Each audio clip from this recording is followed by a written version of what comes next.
All right, gather round, you degenerate gamblers. Pistons versus Celtics. I mean, good Lord, what depths of boredom or pure masochism do you have to plumb to wager actual money on this?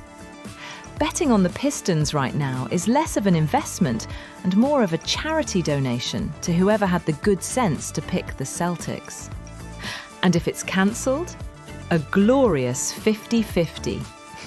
Because why just lose your money when you can also lose half of it for absolutely no reason at all?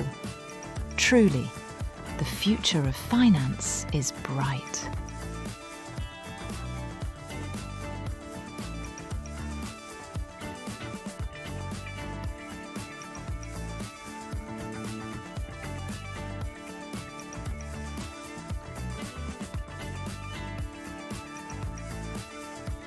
Bryn Kenny, winning in 2025? Oh, good. Right.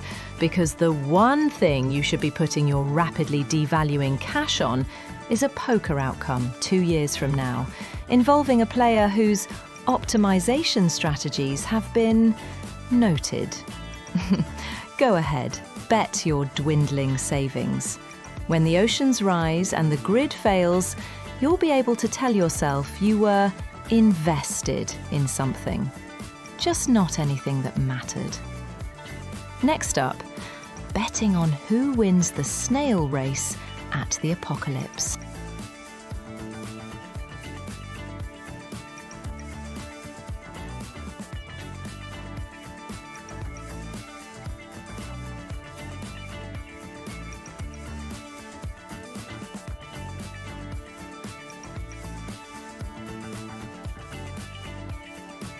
Satuving Bitcoin in 2025? Are these people betting on necromancy now? Newsflash, chumps! That digital ghost is either dead, in a tax haven, or laughing his arse off at your desperate hodl fever from a beach somewhere. You're putting money on a magic 8-ball, with Arkham's Intel as your oracle. Just admit you like watching money burn. It's more honest.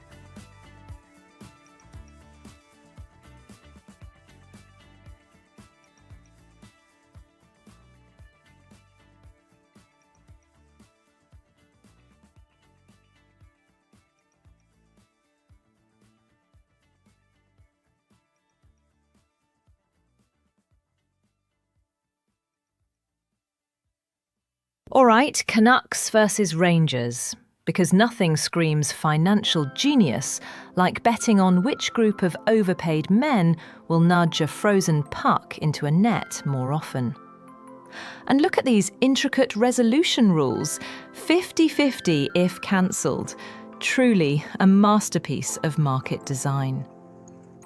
You're agonising over a shootout while the global economy teeters on the brink and your actual retirement fund is a dumpster fire. Peak human intellectual capital right here. Absolute peak.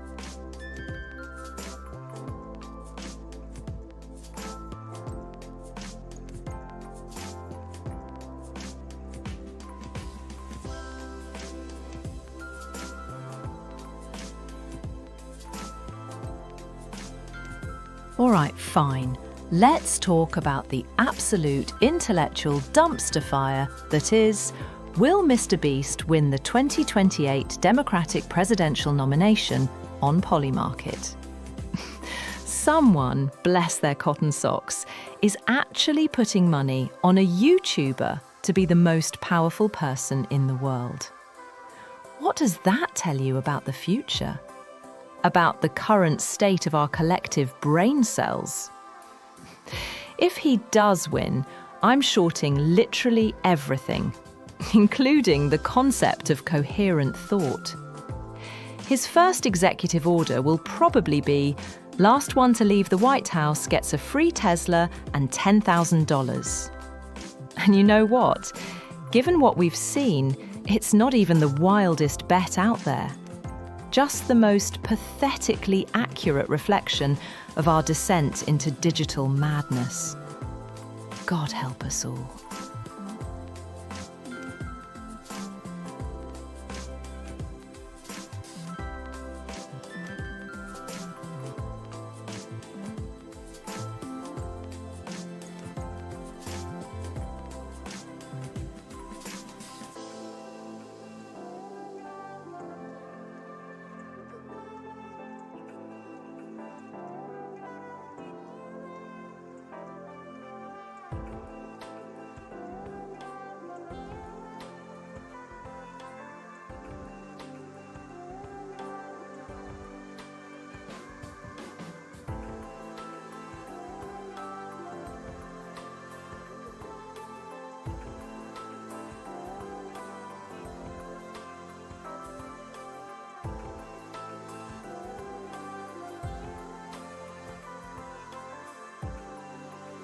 No change in Fed rates by January 2026? Sarcastically, the optimist's delusion, giggles, or perhaps the ultimate gamble on bureaucratic inertia. Sarcastically, 2 years out, betting that the grey-suited wizards at the Fed will have achieved a state of perfect, blissful stagnation. Giggles, while the rest of the world burns, collapses, or innovates into oblivion. Sarcastically, you're essentially betting on the absence of news, on a financial flatline. Sarcastically, that's not a market, folks. That's a eulogy for economic excitement. Giggles. Good luck with that thrilling prospect, whispers. You poor, whispers, deluded fools.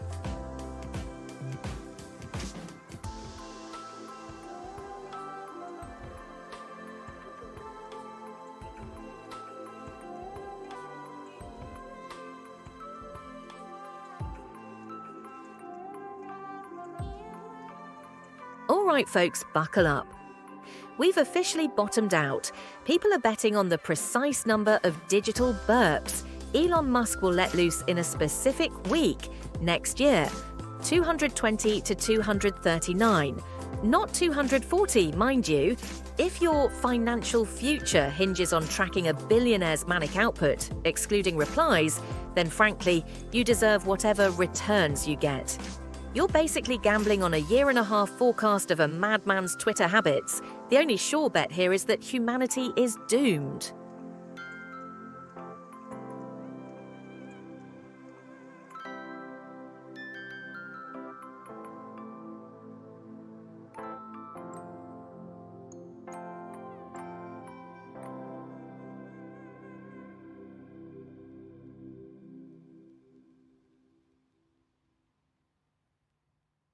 All right, so we've got the high rollers here, betting on whether Grandpa Powell remembers where he put the rate cut button by January 2026.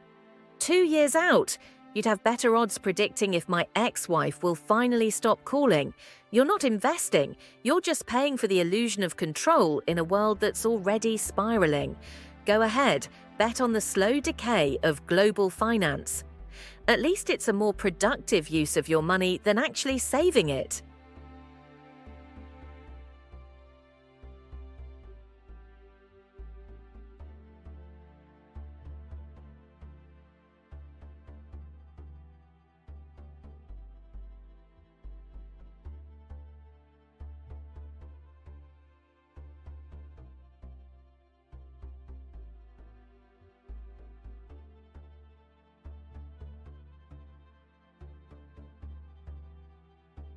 All right, rockets versus nuggets on Polymarket.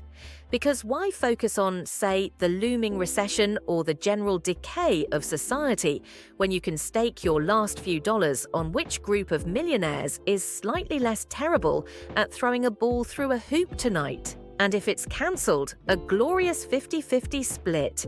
Peak intellectual arbitrage, folks. Truly, the future of finance rests on the bounce of a basketball and your bottomless capacity for self-deception.